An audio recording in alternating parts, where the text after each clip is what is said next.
Siz o'yin o'ynayotganingizda shunchaki dam olaman deb o'ylaysizmi? Aslida siz millionlab, hatto milliardlab dollar tikilgan ulkan imperiyadasiz. Bugun biz o'yin dunyosining eng qimmat sirlarini ochamiz. Bu o'yinlarni yaratish uchun ketgan pulga kichikroq bir davlatni ham sotib olsa bo'ladi edi. 5-o'rinda Star Citizen.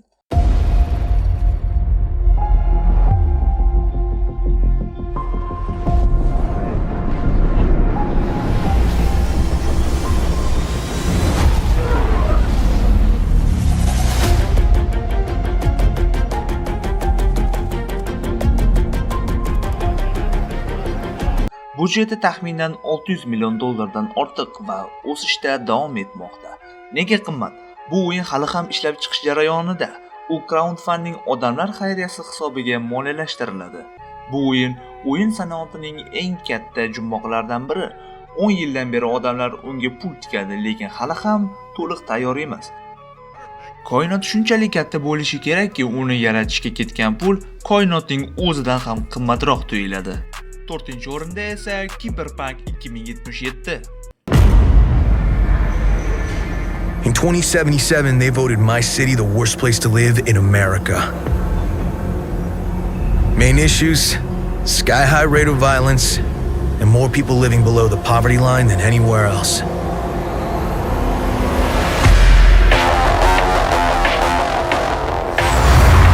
Can't deny it, it's all true.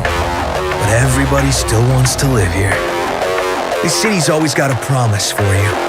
Might be a lie, an illusion, but it's there, just around the corner, and it keeps you going. Budjet taxminan 440 million dollar. Nega qimmat? Grafika Keanu Reeves kabi yulduzlarning ishtiroki va o'yinning chiqishidan keyingi tuzatishlar marketing bilan birga. Polshalik ishlab chiqaruvchilar butun dunyoni hayratda qoldirmoqchi bo'lishdi. Keanu Reevesning o'yinga olib kelish arzon emas edi albatta, lekin boshlanishdagi xatolar va ularni tuzatish uchun sarflangan mablag' bu o'yinni haqiqiy oltin koniga yoki xarajatlar botqog'iga aylantirdi. 3-o'rinda esa Destiny.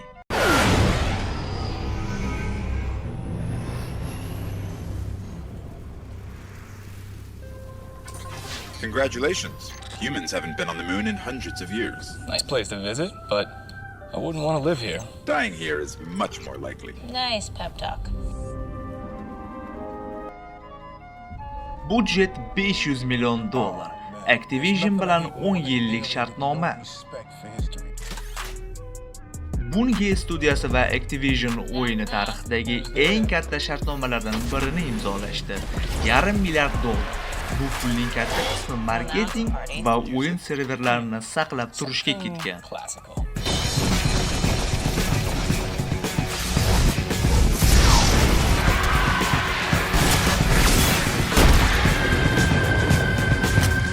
Venus? Venus, baby! Venus!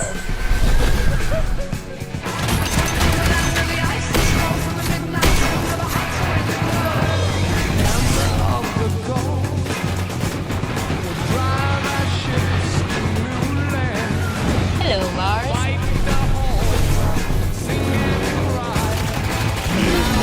Anybody speak space turtle? I can say hello in any language.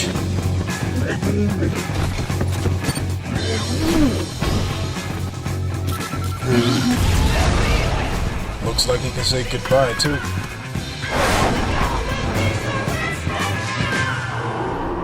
Whoa, what do you think is down there? 2-o'rinda Rockstar Games tomonidan ishlab chiqarilgan GTA 5. Or the, I don't know, that thing, that magic. You see it in the movies. I wanted to retire from what I was doing, you know? From that line of work. Budjet 265 million dollar. 2013 yil uchun esa bu rekord edi. Daromad 8 milliard dollardan ortiq. GTA 5 bu shunchaki o'yin emas, bu pul bosadigan mashina. Rockstar Games bu o'yinga tikkan har bir dollarini bir necha yuz barobar qilib qaytarib oldi. Hali ham dunyodagi eng ko'p sotilayotgan o'yinlardan biri bo'lib qolmoqda.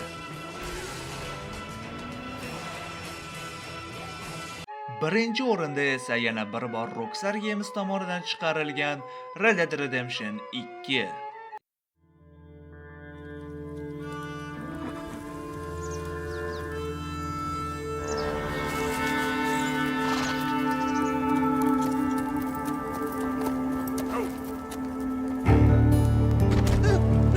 You got some money for me, boy?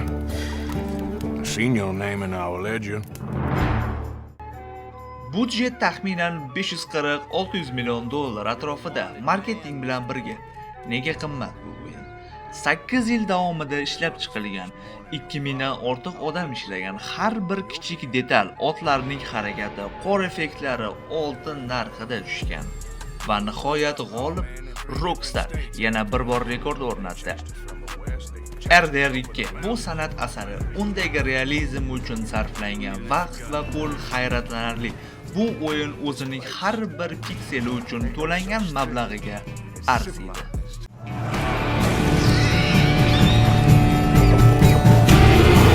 You're the only one of these fools that I trust.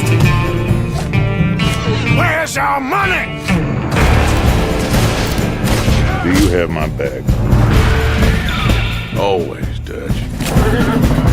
Sanoat to'xtamaydi. Tez orada GTA 6 chiqadi va barcha rekordlarni yangilashi kutilmoqda. Taxminan 2 milliard dollar. Sizningcha qaysi o'yin o'z narxiga arziydi? Izohlarda yozib qoldiring. Va albatta video sizlarga foydali va qiziqarli bo'lgan bo'lsa, kanalga obuna bo'lib, like bosishni esdan chiqarmang. Keyingi videolarda ko'rishguncha